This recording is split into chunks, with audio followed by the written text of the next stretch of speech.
What is that one book that absolutely changed your life? The Easy Way to Stop Smoking by Alan Carr. I had zero intention to stop smoking when I started reading that book. To say I was skeptical about it would be an understatement. I was a heavy chain smoker. Smoked more than anyone I knew. But I went cold turkey after I read it. 3 years strong. I have not had a single puff since finishing that book. If you smoke, you want to read this book now. I wish I read it earlier. Seriously though, I was so skeptical of that book, but I was so happy to be proven wrong. I quit cold turkey with no issues after smoking a pack plus a day for 45 years. Carr's book is amazing, and highly recommended for anyone who wants to quit, along with r/stop smoking. There is a monster at the end of this book. It really led me on a journey to overcome my fears and deeply examine what it means to be a monster. Also, pulling really hard against Grover to turn the pages helped me get buff. Really, I was helping Grover face fears he was not ready to face. But we faced them together. One of my earliest memories was listening to this at story hour at the library as a 3-year-old and being absolutely terrified. I was crying by the end, and the librarian sat down and talked with me about not needing to be afraid. And then she gave me the book. I was absolutely horrified. Having basically no possessions at that age, getting a gift was a huge deal, and TBH my first thought was, great, now I can't escape this terrible thing, but the librarian's generosity and investment in me genuinely overcoming my fear just floored me. And so 20 years later I still have the book. Never expected to see this book make the list, but your analysis is perfect.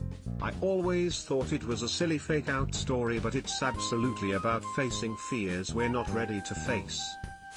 Breakfast of Champions by Kurt Vonnegut.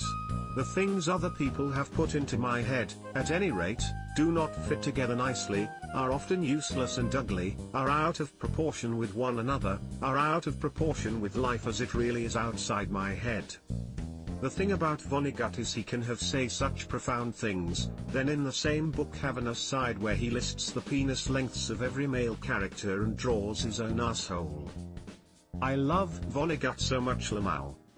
Sirens of Titan as a teenager while listening to the first Ultra Chilled album was one of my favorite experiences. Ended up buying every Vonnegut book in those cool editions they released in the late 90s with the stylized V.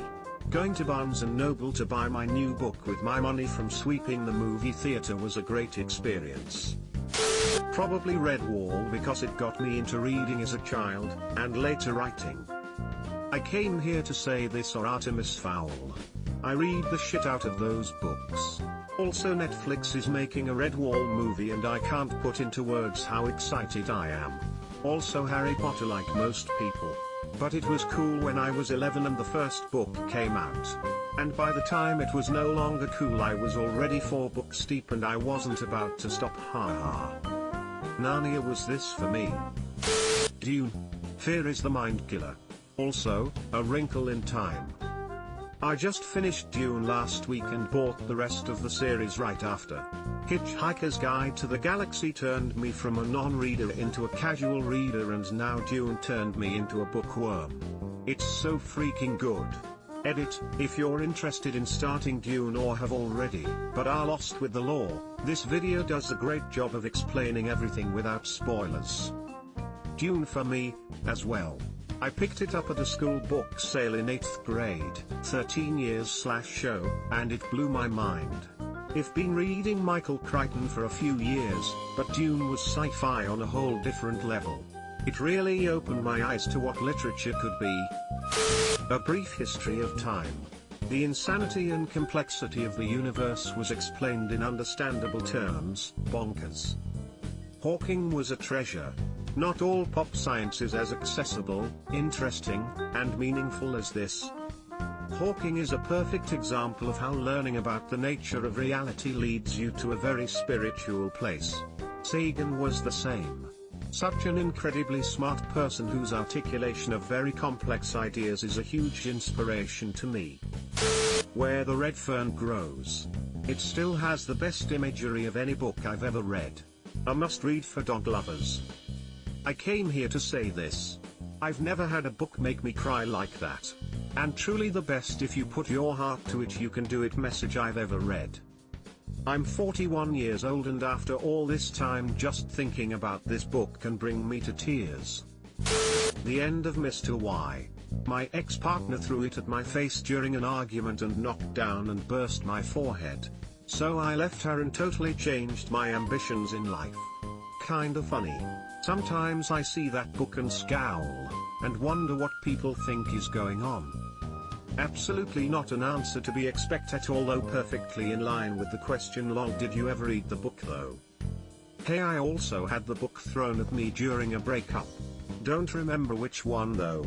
Wish I had taken a minute to check, but she probably would have thrown another while I was distracted.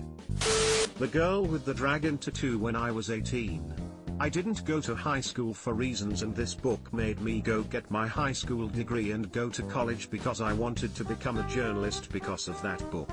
I graduated college last month. Congratulations. That's hardcore on top of hardcore. I love this series so much for how much depth is given to Lisbeth. Her story is incredible, and heartbreaking, and yet she's just so strong. Neuromancer. It somehow gave me hope. Might have been at a low point in my life, I really can't say. But I started collecting books again, reading more, and I put up with way less shit from people. There's got to be a reason somewhere, so I'm giving credit to William Gibson. Parable of the Sower by Octavia Butler, an incredible sci-fi book that was written in the 80s and is a mix of apocalypse fiction, socio-political critique and resilience. Completely changed my worldview and put me on the path to sustainable off-grid living, which I'm really grateful for. Edit. I also equally love the sequel Parable of the Talents, and there's an amazing podcast called Octavia's Parables that came out last year which goes through each chapter of the book. I recommend it for anyone thinking about starting the book or rereading it. It's like being in a book club that goes at your own pace. Smile. My English professor had this as part of our assigned reading for the semester. It was one of my favorite books of the semester. I have not read the sequel though and am torn on if I want to or not because I like the way the book ends. Kindred is another great book by the same author, deals with slavery as the protagonist is dragged through time. The Stinky Cheese Man and Other Fairly Stupid Tales. Mouse, the first and only graphic novel to win a Pulitzer Prize. Edit. It is a book about a second-generation survivor of the Holocaust retelling his father's memoirs of the event. This semi-biographic book puts into perspective the whole feeling of absolute terror and gives us an insight on the before-after situation.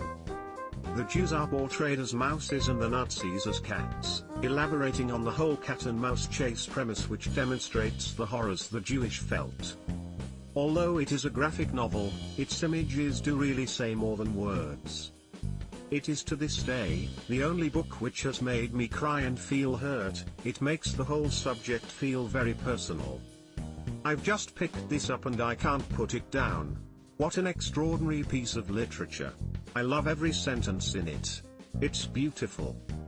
Persepolis is another great graphic novel.